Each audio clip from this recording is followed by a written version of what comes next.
You know, I do think it's true that the Democratic Party as a party inclines towards communism more than the other. Not every individual. Hadn't planned to say that, but awful glad I said it. A rising tide of praise. If your eyes are turned to the Lamb on the... Listen to Spurgeon's suggestive comment on these doxologies. Spurgeon says, by the time we get to chapter 7, verse 12, we have reached the number of perfection and may not look for more. If you begin praising God, you're bound to go on. The work engrosses the heart. It deepens and broadens like a rolling river. Boy, I find that in Spurgeon's writings. I tell you, it gives me a lift to read that man's sermon. He searches my heart, but I want to tell you, he searches my heart in such a way he doesn't leave me moping around with introspection. He turns me to Jesus. Turns me to Jesus. And there's what he has right there. Let me just read that again to you. He said, by the time we get to chapter 7, verse 12, we have reached the number of perfection and may not look for more. If you begin praising God, you're bound to go on. The work engrosses the heart. It deepens and broadens like a rolling river. Let's have our prayer.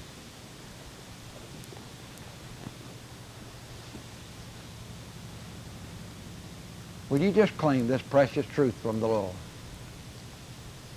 All that the Father giveth me shall come unto me.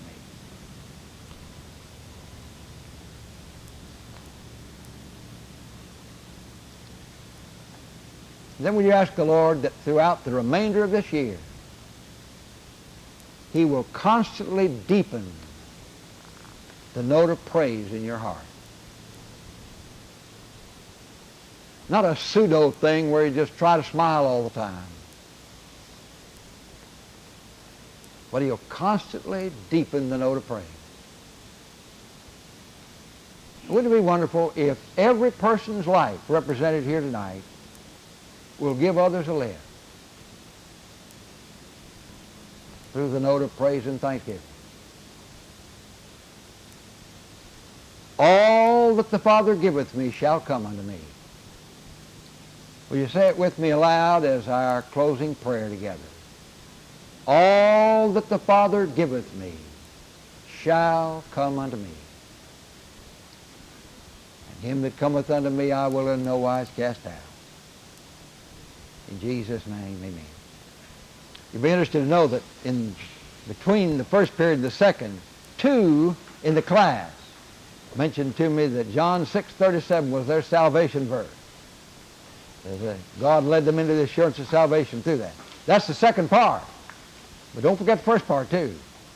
Because when you're on the inside, you want something to know about those who are on the outside.